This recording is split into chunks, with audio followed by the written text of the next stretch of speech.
If there's one thing that the stats on my YouTube channel has taught me, it is that you, my viewers, love hearing about success stories. And that's why I am so excited about today's podcast episode. I've talked about her before. I'm going to be chatting with Danielle Hauck. And yes, we're going to discuss how to pronounce her last name.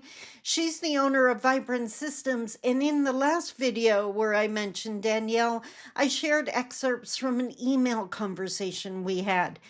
Danielle is a lot younger than me. She is non-Indigenous. We don't live in the same province. We do live in the same country.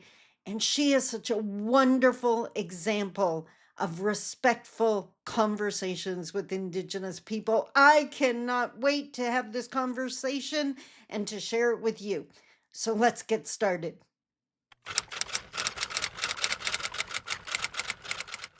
How you been? Fair enough. Good, I think, is the number Okay. one thing. Busy, but I've been really focused on trying to expand my comfort zone lately. That's not easy. I love that you said good. So before we jump into that, just a welcome to all my viewers. Welcome back to Walking My Talk, where I introduce you to all of my amazing non-Indigenous friends to show my Indigenous followers it is possible and to give non-Indigenous Canadians just that encouragement. You too can do this. It's possible. We are actually kind of friendly if you give it a chance. So before we go anywhere else, Danielle, and I apologize for this, how do you pronounce your last name? Hauk. So, Hoke. yeah. Oh, But don't worry, I have grown up with so many different pronunciations, including hawk is very common, which yeah, kind of makes sense, but we also get Hulk a lot, and I'm confused where the L comes from. So, yep, Hauk is how it Hoke. goes. Hoke. Okay, I know you had told me maybe it was in a YouTube comment because I went searching this morning. It's like, I know she shared this with me. Where is it? Right. And as far as like 5 million pronunciations that you've heard, I'm pretty sure I came up with about 20 this morning trying to find it. So thank you so much for clarifying that. And by the way, to my viewers again, you've heard me talk about Danielle before. I did a whole video about our email conversation. So it was during that video, I think, that I had the lightning bolt moment like, wait a minute, why is she not on my podcast? And Danielle was sweet enough to agree. So I'm going to turn it over to you to introduce yourself to the people that are watching. What would you like them to know about you? And go for it. Fair enough. Well, thank you, Sandy, for having me on your podcast to start. For those who haven't seen my face ever before, which is probably most of you, my name's Danielle, and I am what I like to call a community mentor. I have always been called towards community work. So I've been off and on in between, school and stuff. I've been working in communities with communities for about a decade now. And that's a crazy thing to say because I don't feel like my career's been that long. And a lot of it has been learning too. So, not professional paid positions so much as volunteer opportunities and whatnot.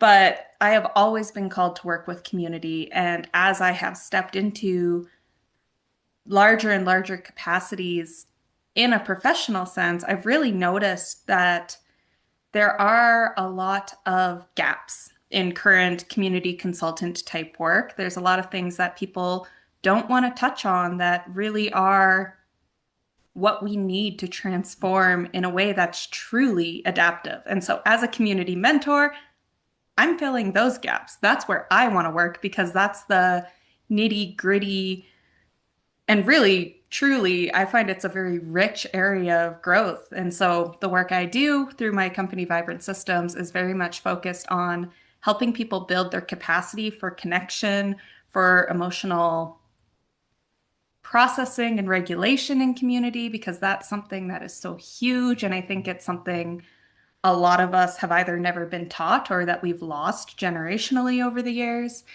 and helping communities also realize that there is a way to move forward in alignment with our values and towards a vision that's actually hopeful and fun to imagine. And we don't have to do what's always been done. We can do it differently. And so Oh, that's where yeah. I sit. I love it. Love it. Love it. Now, let's get some of that tombstone data out of the way. I hate that phrase. It's a horrible phrase. Anyway, so you're in Alberta? I am Saskatchewan. currently in Alberta, yep. Okay. Okay. And there's a little bit of an age difference between us. So I'm A in little my bit. 60s. Um, yeah, I thought it was cute when you said, I've been doing this for 12 years. It's like, oh, girl.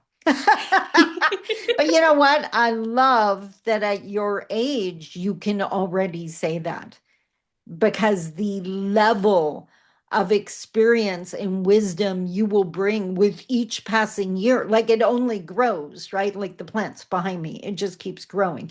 So you have more and more. And you know what? When you were talking, I think community or building community, and this is just my opinion, uh, it gets thrown around a lot. It becomes one Mhm. of those catchphrases that everyone wants to claim, and no one's really doing the work, like you said, like the real work. But as you were talking, I was trying to think of something that wouldn't be better, that wouldn't be improved with community. And I couldn't think of anything. Like whether you're talking about your mental health, your relationships, the economy, like everything improves, right? So huge. Now, I know I could hear my viewers saying, ask her, because I'm psychic that way.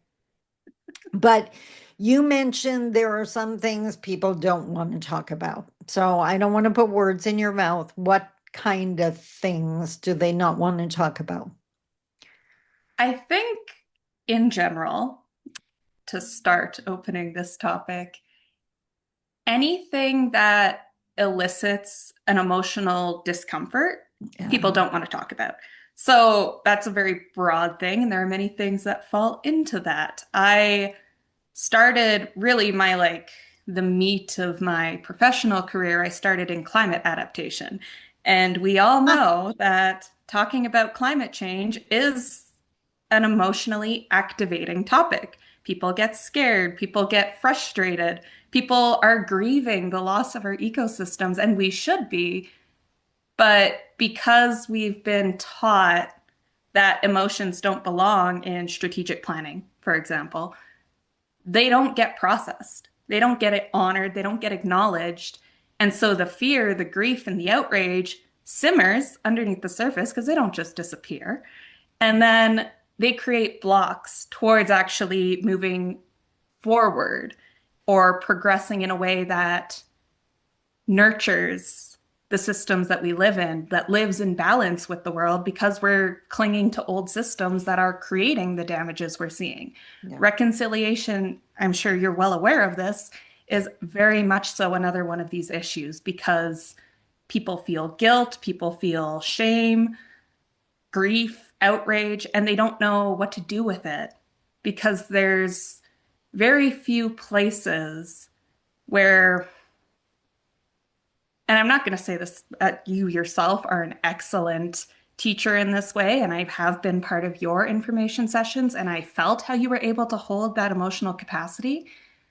But a lot of people haven't found places like that, and so they would rather deny or shove away, or they just don't even have the capacity themselves, the skills themselves to deal with these emotions. And that's when we see the stereotypes really take hold in their minds. That was so beautifully put. And so we could go in so many different places with this. I can remember, and it wasn't that long ago, being on stage in front of like 700 people, which we could debate whether that's the place to have a revelation because it's like, that could go either way. But largely, like I would say, 98% non-Indigenous audience. And I'm answering questions because, as you well know, I don't do shame. I don't do guilt. I'm not attacking you. If you're honest enough to tell me you don't understand, I can work with that. Let's talk about. No one ever explained it to you, obviously. So how could you know? That first time I realized, like I knew very well as an Indigenous woman, as an Anishinaabe in Canada, safe spaces are rare and you find them and you hang on to them for dear life. Places where you can be comfortable and be yourself and admit, I don't know. That second, when I realized, holy crap, Canadians need safe spaces too. Right. And I can Mhm. remember at one point, I was like, who was your last facilitator? Right. And they kind of looked at me like, because of course they're not naming them, but I was like, I don't mean a person. I'm like, who has been attacking you? Like, why are you so scared to have these conversations? And uh, what you just summed up, I didn't realize those spaces didn't exist for non-Indigenous people. Safe space, and I'm not talking about the trolls and people that are going to attack, but some place where, and the vulnerability was so obvious. And I was like, I don't want to know or be the type of person that would attack someone that's vulnerable. And yes, we see that happening every single day. But to realize not only such a huge need, but that I had the ability to fill that. It's like, okay, no one's attacking you while I'm in the room. Let's have a conversation, right? And just back to your comment about reconciliation, truth, and I'm Indigenous.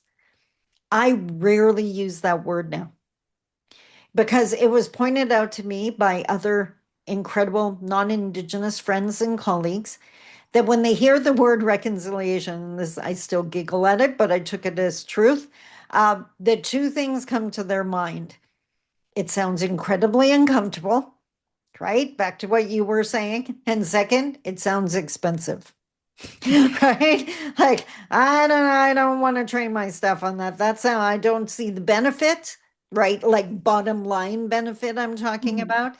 And that sounds really expensive and I don't understand, so I'm not signing up for that. Which in the same way that you focused on community, I now focus on relationships. Because I Mhm. believe until we're in relationship, we can't even talk about reconciliation. That's like down the line, right? Let's work on actually talking to each other. Because what I'm seeing now, and I mean, I'm not complaining. There are so many Indigenous people now that are doing the work. They're taking the Mhm. courses, they're reading the books, they're learning their own Canadian history as it relates to Indigenous people. But a lot of them are stopping there. They're still not talking to us. It's like, guys, I love that you now understand. But if we don't have a conversation, this never changes, right? So I'm going to put you on the spot for a second. If you don't know the answer to this, no shame, no guilt, because I don't. So we can just sit in the discomfort together. But how did our paths cross? I I do know the answer to this.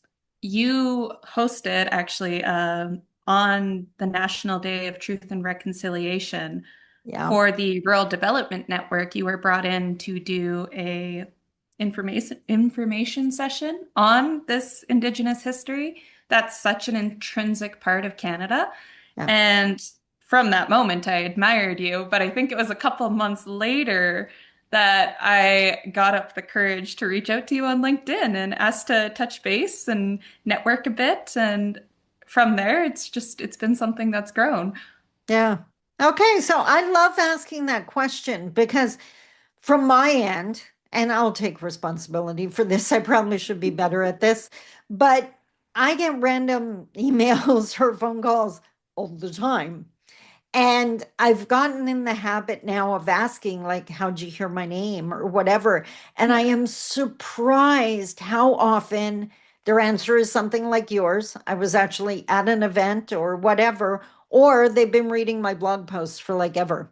And this is just the first time they reached out. So I just love that for anyone out there building a business or just starting new, you have no idea who's reading your words. Just because they haven't reached out or liked it or done anything yet, do not assume you're not having an impact.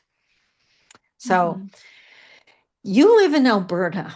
I sure do. And I want to stay away from stereotypes, but holy moly's, I watch the news Mhm. and you're giggling, you know where I'm going, right? Um, it, we laugh. It's uncomfortable in some Mhm. cases. And for me, sometimes it's downright scary. Mhm. So, what's it like being in the middle of it? Well, I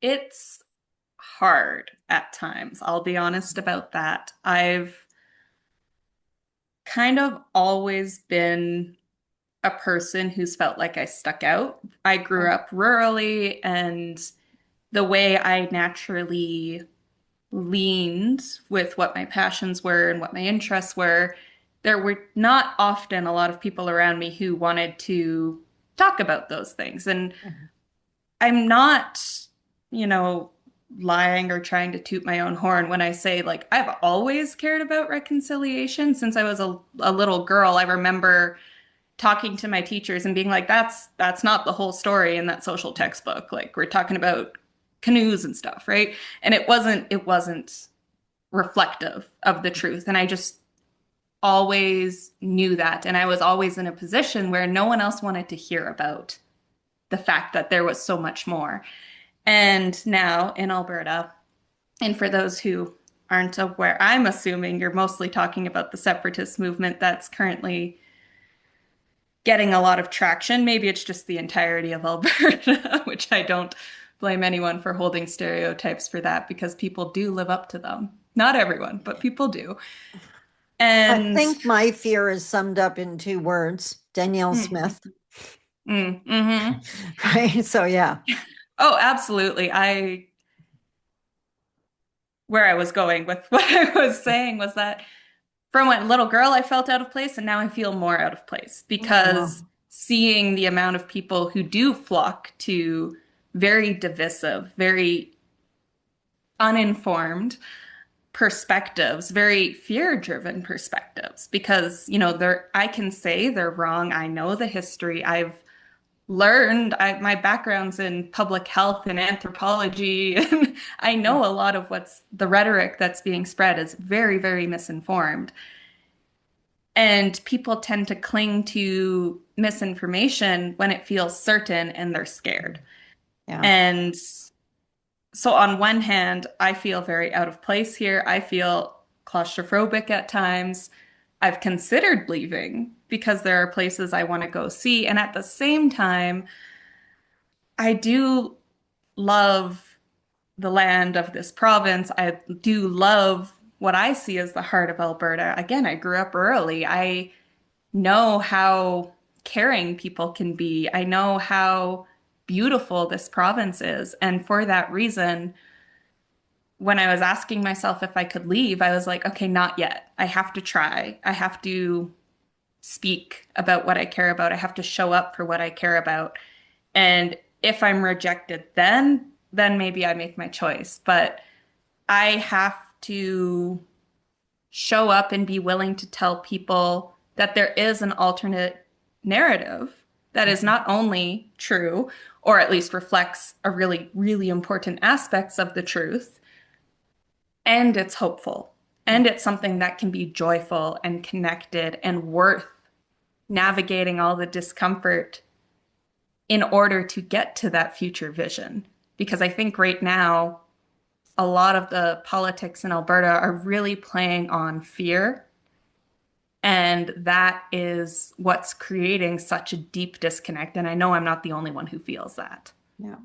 The one thing that was pointed out to me lately that I really had to, hmm, sit and think about that for a while, and they definitely weren't wrong, was like in my work, in your work, like I'm wondering if it's the same for you. I have to be really careful and really conscious that my online experience is not necessarily the real life experience. And I mean, I live in the city of Thunder Bay. You want to talk stereotypes and whatever. So it's not like anti-Indigenous racism doesn't happen here. It absolutely does. But my privilege showing here, my fairness showing, I don't run into that as often in real life. Might have something to do with how often I leave my house, but that's a side tangent. I don't run into it in real life as often as I do online. And online is a safe space for hate because so many of the platforms, you don't need to use your real name. You can just say whatever, and community guidelines aren't going to do diddly squat. So I have to remember that. I have to focus in on the person who commented support. I have to focus in on the people that are actually out there in the trenches, like you, doing the good work. Because online, it is so easy to get discouraged. It is so easy to be afraid. It is so easy to believe there is no way to make this better. It's just going to get worse. So, do you like? I'm wondering what your in real life experience is like as compared to your online experience. It is interesting, actually. I find online I'm very cushioned by the algorithm almost, and it's probably slightly at least due to the privilege I have because I'm white. People don't see me as a target in the same Okay. way that they would see an indigenous person or a black person as a target, even though we're talking often about the same issues. I want to acknowledge that first, but I also want to talk about the fact that, like you said, the online world is not the real world. Yeah. And part of that I've noticed for myself because I spend so much time curating who I follow, the accounts that I engage with. Yep. I find I'm on in a totally different little sphere than a lot of the people I know in real life because they're not curating their content. And so they're seeing the things that cater to their fear, to their outrage, to their anger or frustrations. And I'm seeing those things too, but because my belief system can be so different, it's framed in a totally different way, it's held in a totally different way. And so, in that way, I go into real world spaces where people have no awareness of this online discourse that's going on. Okay. Okay. Mhm. My daughter is my video editor. She works with me, and she pointed out something that, like, we have to be so conscious nowadays because we miss important stuff. And there was a time when I was putting out YouTube videos, well, probably back when I was doing it daily, and I had and have the most amazing followers. Like, wow, super appreciate this. Thank you for the clarity, whatever. Beautiful, beautiful experience. And somehow over the last year or so, the trolls have found me. And now it's to the point where I kind of brace myself when my phone tells me I got a comment, right? Because it's way more often than it's going to be a negative as opposed to a positive.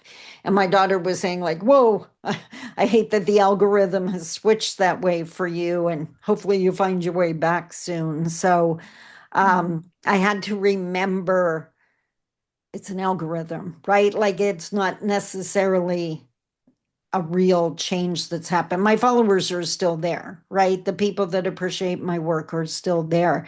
I have to go find them and say thank you.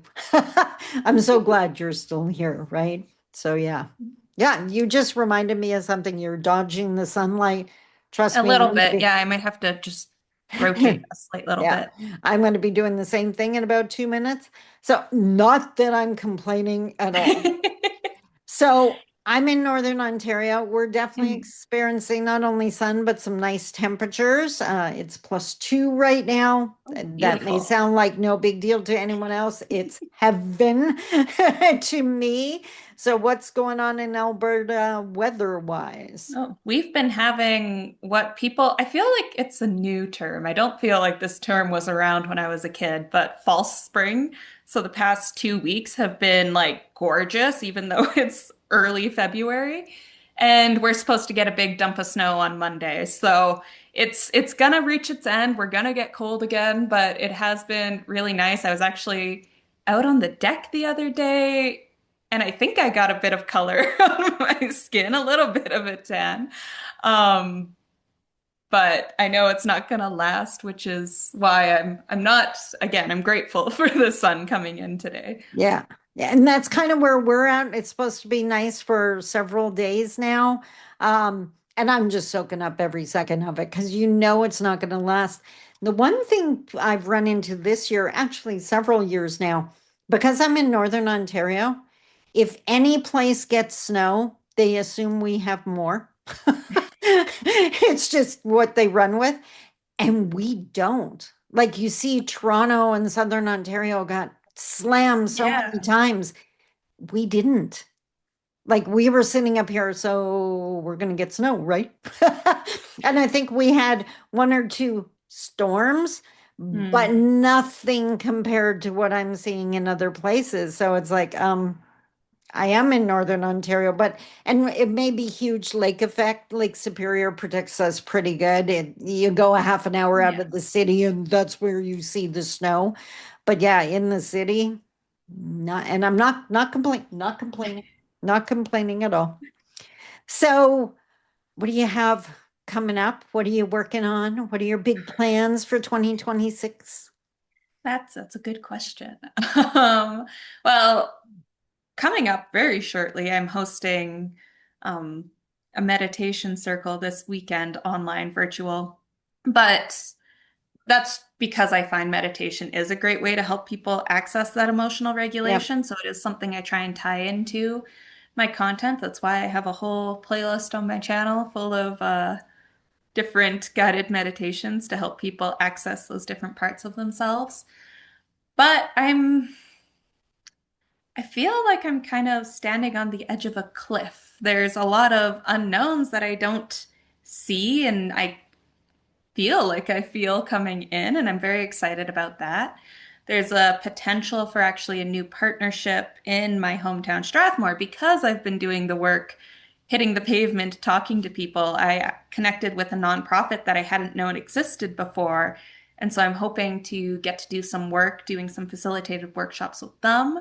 I can't remember the name of them. They're a youth-centered nonprofit all about capacity building and Yep. whatnot. And so I'm very excited about the potential for that. And I have decided, I announced it on my channel, so I suppose I have to commit now. I have decided I'm opening up, I don't know what I'm going to call it fully yet, but a community mentor coaching program. So it'll be a one-on-one little series of coaching sessions for people who are feeling this call to build communities, whether that's in an artistic way, a sports way, a club way, a municipality way. They're feeling this call, but they need someone to help build that capacity. That's exactly what this program is going to be. And it's very Nice. much informed by the steps I've taken to expand my own capacity and get outside my own comfort zone. So it's very grounded in my experience, which definitely is not the sum total of all of our experiences, but I know it's valuable to hear the stories of others. And so that's something I'm very excited to get off the ground soon. That is awesome. Can I make a suggestion? Sure. So that sounds amazing and go for it. And it's so needed. And I fully support it. And please, when it is up and running, I need links so I can share it with people. Absolutely behind doing that. Uh, Take those modules and also create like a video course out of it. So if people want to, so you have that product that they can purchase as well as the one-on-one coaching. So, and they Yeah. might even want to do both. But yeah, yeah. No, that I will put that into my idea bank. Yeah, Sometimes because it gets pretty full, right? yeah, we've all have that list of ideas. It has to go somewhere. But I found with my video courses, often like one-on-one, they still feel too vulnerable or whatever. And Mm, even you could offer the video course and then they get a discount on the one-on-one if they want to continue. And then they have a base because they mhm. took the course that you can build on because you gave them the base. You know exactly what it entailed. So easy to be like a second level. So, yeah, trust me, Fair. after all these years, if you ever need ideas, I got ideas. So, No, I yeah. definitely always appreciate your insight. It's helped me create a business that feels actually sustainable rather Yeah. than just running all the time. Yeah, and that's what I have really when I launched my onboarding program last year, right? And real like for one, did not in any way anticipate how well received it would be.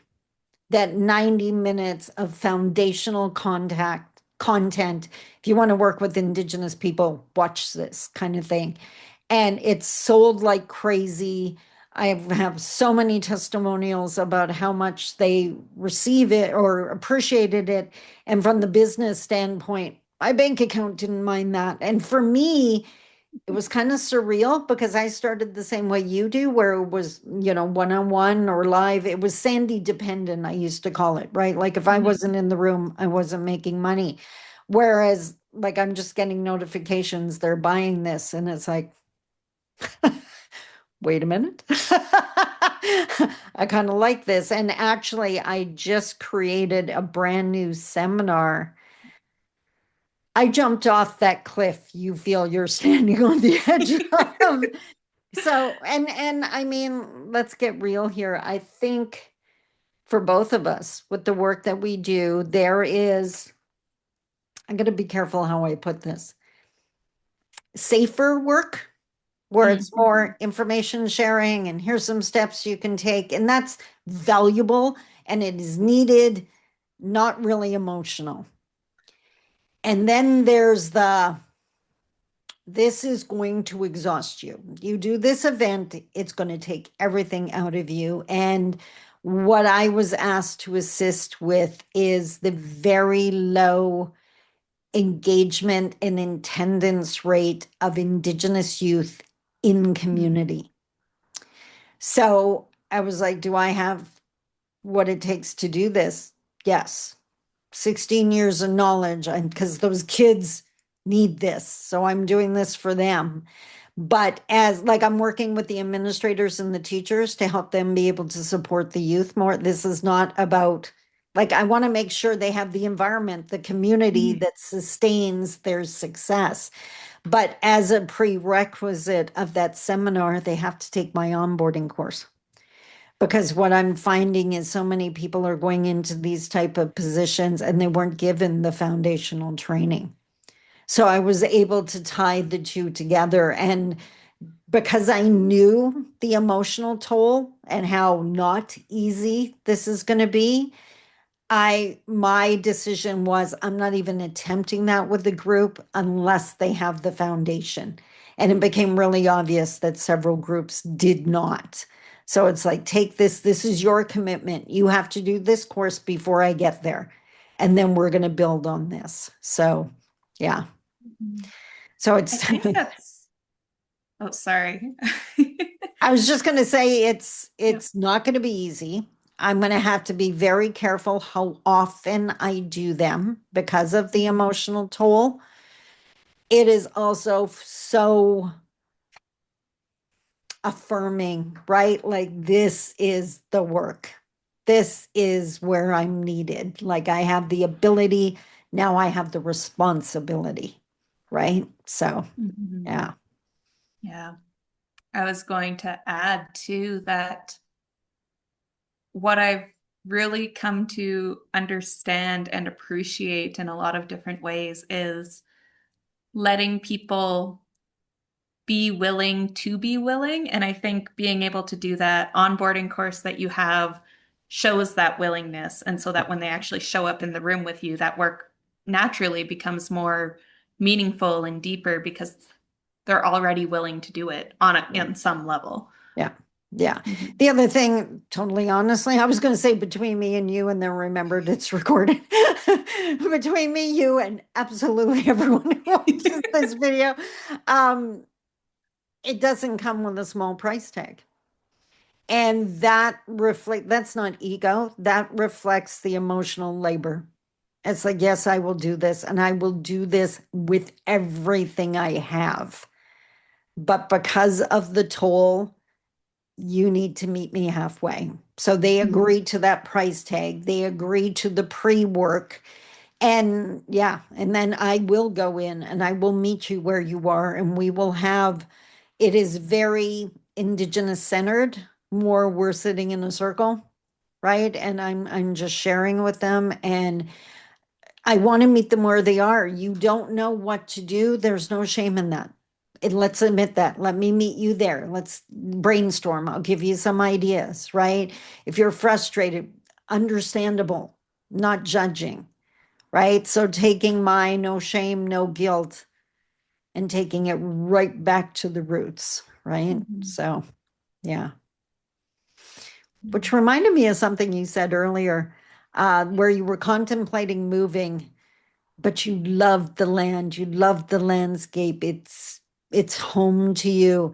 And I could so relate with that because early in my career, like first year in, so I was probably fueled a lot by fear too, to be honest. I had the chance to move to Vancouver Island, Mhm. and I was like, everyone talks about BC and how beautiful BC is. And for the record, BC is beautiful. I'm not debating that. But I didn't fit there. Like, Mhm. I loved all the different plants, but they were different. They didn't speak to me. My teachings did not belong to that part of the country. And when I came home, and it wasn't planned, it was just an automatic response. When people asked me why I came home, it was like, because the trees here know my name, right? And Mhm. that's what I heard in you. It's like it won't make, like, the mountains are absolutely stunning. But someone else who gets it asked me, but did they speak to you? And it's like, no, but the river here does, and the Mhm. trees do. And I'm certain someone from BC here, same thing, right? Like your spirit knows when it's home, Mhm. right? Yeah, So, I do agree with that. And it is interesting because living in Alberta, my parents were always very good about taking us to other provinces and experiencing different landscapes. I've spent a lot of summers in BC, especially in the mountains. And I always remember driving through them and speaking to other Albertans, especially because I live near Calgary. So a lot of Calgarians love the mountains, they adore them. And I'm like, they're fantastic. Don't get me wrong. yep. They are awe-inspiring, but I could never ever live there because it's almost too much in a way. I grew up in the prairies, the grasslands, so I'm used to the, gentle sloping hills and whatnot. And so the Rocky Mountains in comparison are totally different. Yeah. And yet when I visited Whitehorse for not long enough, their mountains are completely different from the Rockies, and it felt like a different kind of home. Or the further east I go in Canada, same thing. I drove through, well, Saskatchewan and Manitoba, but all the way to Quebec, I guess, 2 years ago now, just about this time of year. Not a great time for a road trip across Canada, but that's beside the point. Okay, noted. Okay. Yeah. But driving through eastern Manitoba and Ontario, it also felt very, very familiar, which, given that I've been born and raised in Alberta, I was surprised by Yeah. how familiar it felt there too. I'm thinking we have to do a road trip. I've never been to the East Coast. I've done the West Coast, but not the East Coast. I've Yeah, never been east of Quebec. me So neither. Wouldn't that be amazing? You coming at it from the community lens, me coming at it from the indigenous lens. That sounds like an amazing video series to be That doing. really does. Um, I love a phenomenal road trip. Yeah, I really, like I so appreciate, I always say man-made and God-made, right? Like either one, like the Bay of Fundy, the fact that Mhm. the reversing tides is like, I need to see that, right? I want to see the painted houses, the pretty colors of Newfoundland, right? Like, because that just looks so happy, right? So Does. yeah, like, and I'm a kid at Christmas with those kind of things, seeing something for the first time. Thank creator we have our phones now and not the old cameras, because I take 5 million pictures.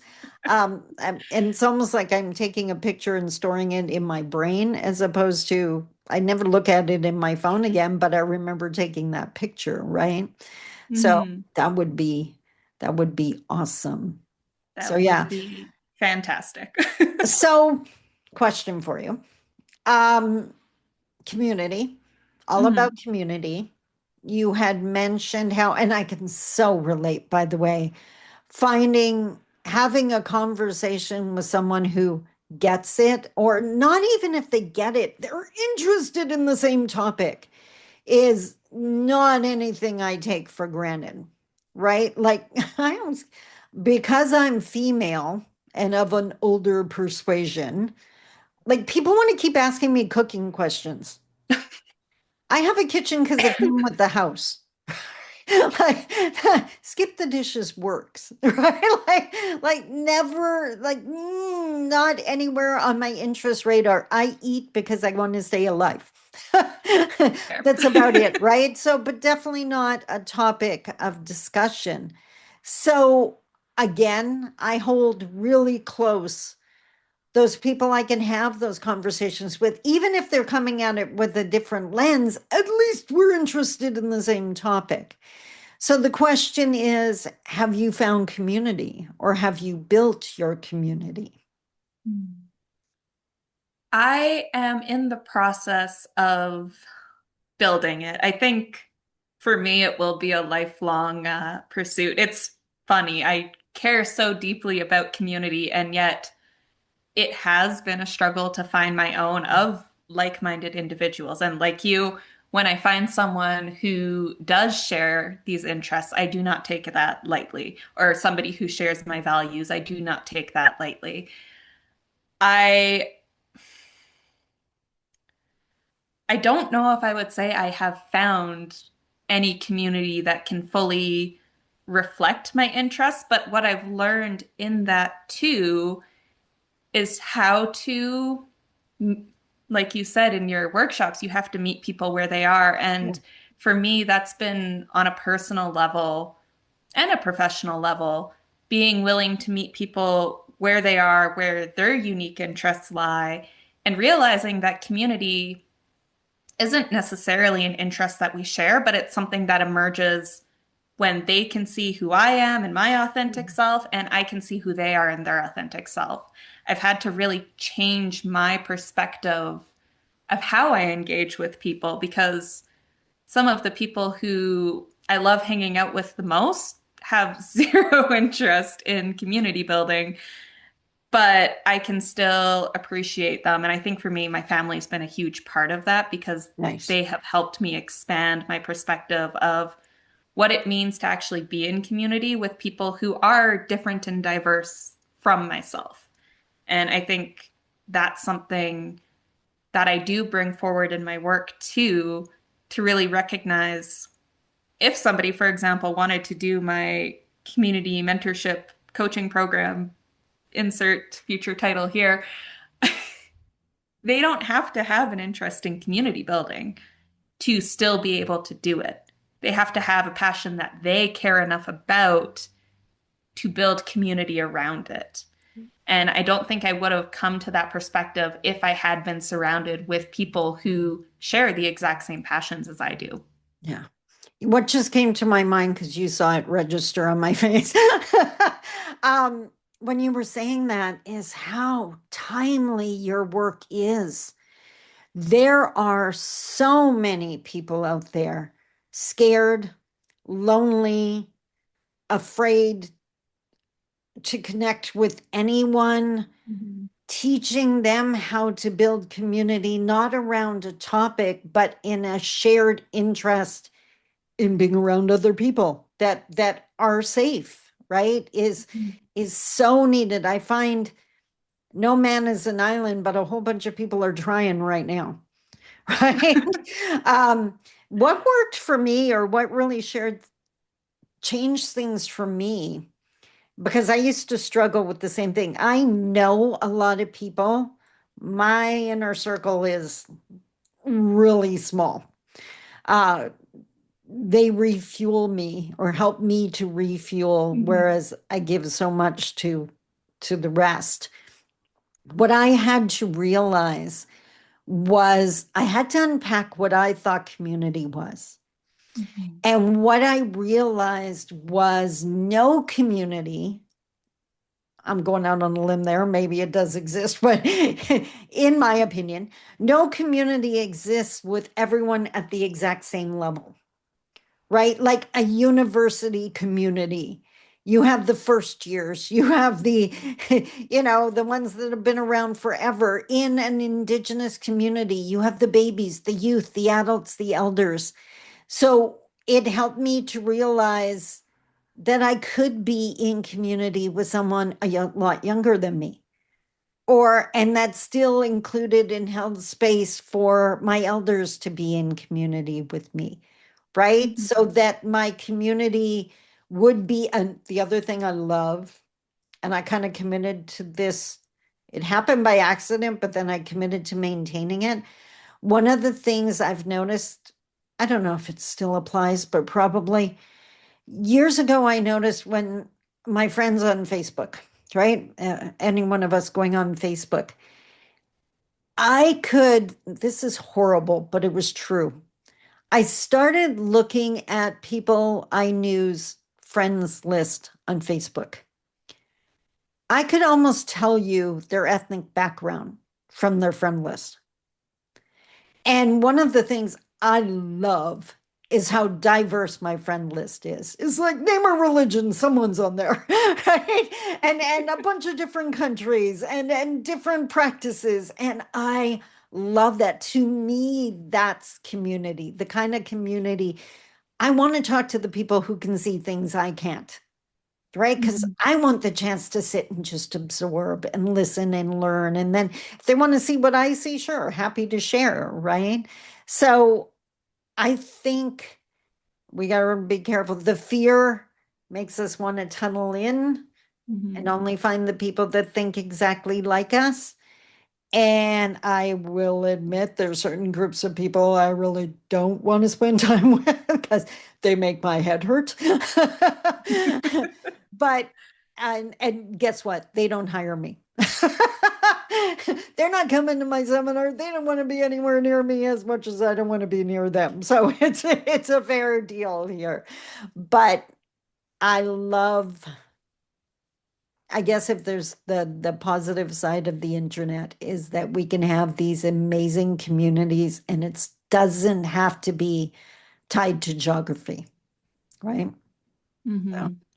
No, I love that too. And I also want to just speak to what you were sharing there because you're right. It's our diversity that makes a community strong because people from different perspectives see different things, they bring different gifts. And one of the things I have been so incredibly grateful for in the ways I've been able to learn from Indigenous teachers and mentors and elders over the years is you tell me, you've shown me how the perfect model for community already exists. yeah. It exists in the land and the ecosystems and the relationships that are there. That balance that can be found is what our communities should be modeled after. But so many of them, especially municipalities, are modeled after a business. And that's part of why we have that disconnection because we're not actually in relationship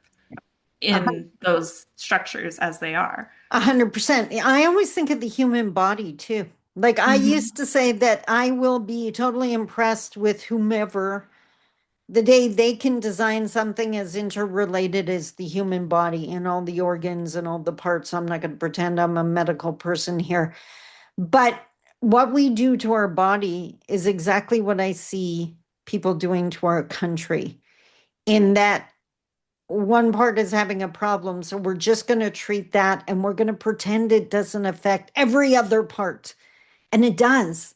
It absolutely does. You can't block off the water, dam the water here, and not affect everything around it.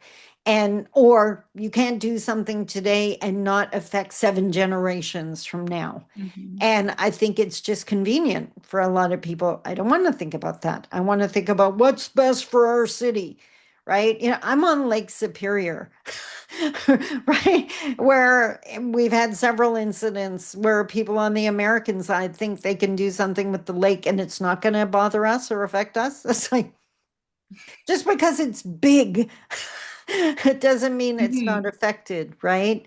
Yeah. So there are so many examples of how to do it. It's reciprocity, right? It's that interconnected this. It's that if you take, you have to give. It's never taking more than you need. It's how I run my business, and I'm living proof that you can live a life with and sustain yourself and not have to follow all those god awful examples. By the way, I wanted to share this with you. Feel free to steal this if you like the idea, because I realize now that was an exercise in community building. That's not the point I was trying to make, but that's exactly what it was. So, and for my viewers, this is going to shock a few people, so just kind of hang on to your seats for a sec, because I come up with some crazy ideas every now and I don't realize how it's going to affect the people I'm talking to. So give me some grace here. But I was in a First Nation community and I was trying to make the point that we become dependent on the way things are. And like, if the problem's the system, it's not going to get better if you keep using the same system. Hmm. So I had, this is going to sound so bad, but it worked. um, I had this scenario that, like, for lack of a better way of putting it, like war broke out and the world got destroyed except for their community. And by the way, all of their loved ones were at home visiting at that time. So everyone they care about is safe and in community. Okay. I made that crystal clear. You've lost no one you care about. They're all right here. So now this is it, right? All the other people are gone. These guys are it. What are you going to do? And I broke them into groups and I was like, so what are you going to do? Right. And it was amazing because some groups were like, okay, well, I'm a house builder. So I'm going to start trying to figure out shelter. And a couple other people were really good at going out and like fishing or gathering berries. So they were going to go try to find us some safe food. And it was like, oh my God, amazing. And I'm not kidding. One of the groups is like, okay, so first we're forming a committee. And I was like, no, you're not. And we have to elect a leader. It's like, ah! So, for the most part, they showed, like, look, guys, you know what to do. It's not dependent on outside funding.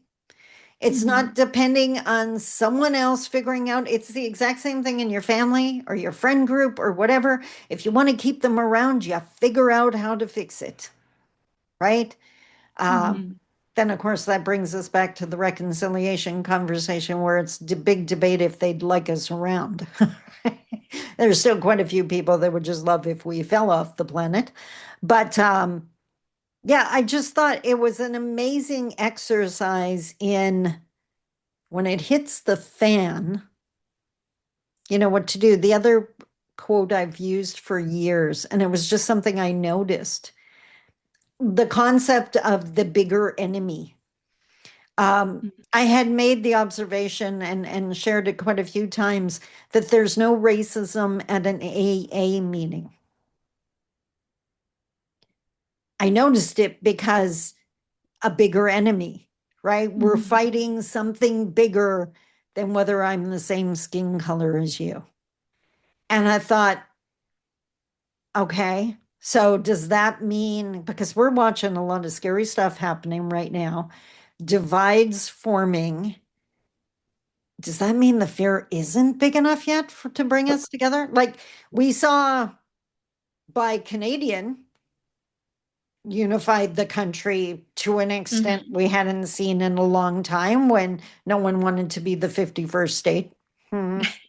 Um, I didn't like the fact that to fund the new economy, it was pulled from Indigenous funding. I was like, oh, so Hmm. we're paying for the new economy. You didn't even ask, right? So problematic. But that always fascinated me because I would see these people interacting, and it's like, would you have done that? Like, there was no shame or guilt, there was no judgment because we've all walked the same path, right? How can Hmm. I judge you for what you did when I was doing the exact same thing? I don't know where that gets me. We don't haven't realized how common our journeys are. I don't know. Yeah, that's a big part of it. I think that's also why it's so important to have conversations Yeah. about the parts of the journey that we tend to hide because we're really all going through the same thing, just in, a little to the left, Yeah. a little bit different flavor. You just, and that is so true. Now, this is years ago. I was probably 8 years, 10 years into running my business. And I guess mainstream would call it imposter syndrome, in that I was being invited to things and people had a certain image of who I was. But as I've said a million times, just because one Indigenous person is on a good path doesn't mean their family is.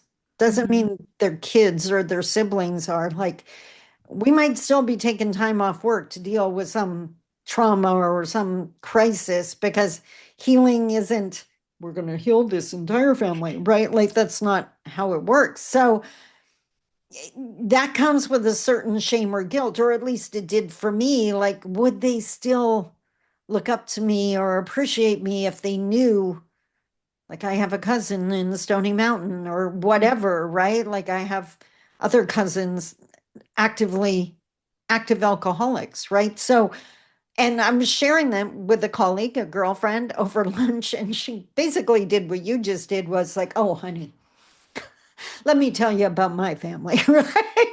And I was like, what? Because now this is a woman I really looked up to. She had been in business a lot longer than me. Like this was like a mentor. And she started sharing with me about her family. And I'm pretty sure I almost fell out of my chair. But my only comment at the end was, yeah, but you don't tell anyone. Like, our trauma is on the 6 o'clock news.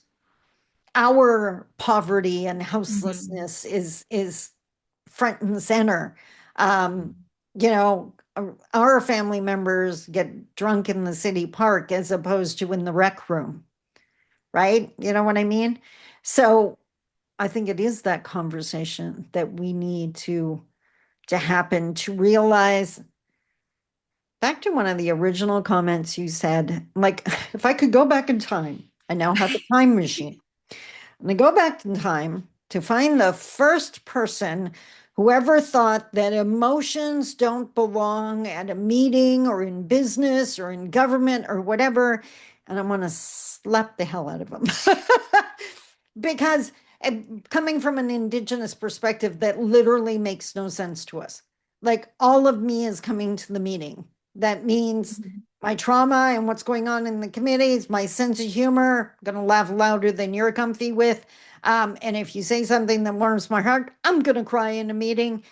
Took a long time to get comfortable enough, confident enough, self aware enough to be me in those environments. Mhm. But just as quickly, I watched my non Indigenous friends still suffering because that wasn't an option for them. Like, everyone just assumes she's Indigenous, right? She's going to cry. Right? Whereas, like, but why can't you? Like back to the body, right? The body knows it needs to cry right now. Why are you overriding that, right? Like, those safe spaces where we can say, I don't know, and I can cry and admit I'm super embarrassed I said that, that I never meant to hurt anyone and not get crucified for it. Hmm. Yeah, We need those. we absolutely do. And I think building them is starts with people like yourself being brave enough to be their own authentic selves and showing others that there is an option. And I know that's something I try to bring forward too Yeah. in my work. Yeah. And here's something I know this will happen for you. That's why it's something you can look forward to if it's not already happening.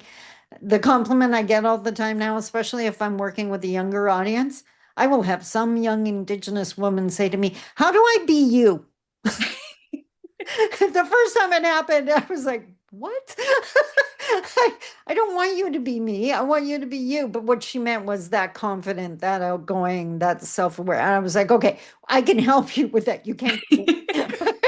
I don't need, no one needs a whole bunch of little Sandy clones running around. No.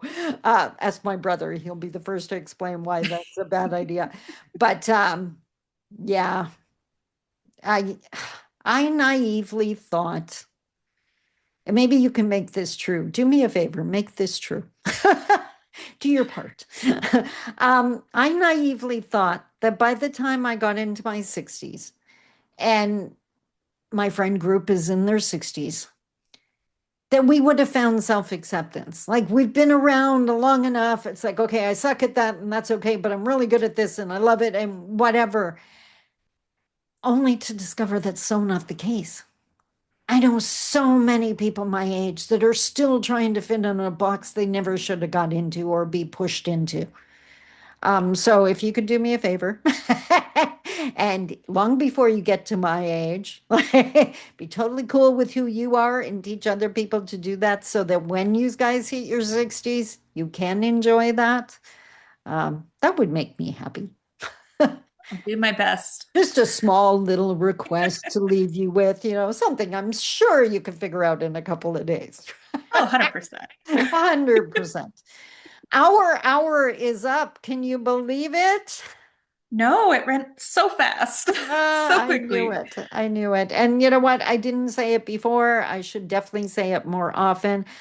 I absolutely love that our paths have crossed. I absolutely love that I get to know you and continue to learn more about you. And I look forward to all the things we're going to do together, including a road trip to the East Coast. Awesome. Absolutely awesome.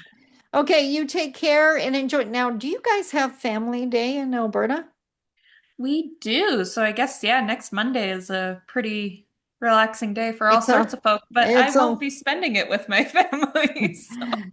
neither will I. And for me, like, so I gave up on stats so many years ago, being an entrepreneur. It's always a day where no one answers my emails. That's how I know it's a stat holiday. Why aren't they getting back? Oh, right. So, but enjoy your Definitely. weekend, no matter how short or long it is. Thank you so much for coming out today. I'll talk to you soon. Thank you for inviting me, and I'll talk to you soon too. No problem. And to my viewers, take care. I hope you enjoyed this. If you have any questions, Danielle's going to send me all her details, so all her links and her website and her YouTube channel. So I will make sure to put that in the show notes. So if you want to follow up, if you want to find out about that amazing coaching that Danielle's going to be doing, that's how you reach her. Until next time, I love you. Take care. Bye bye.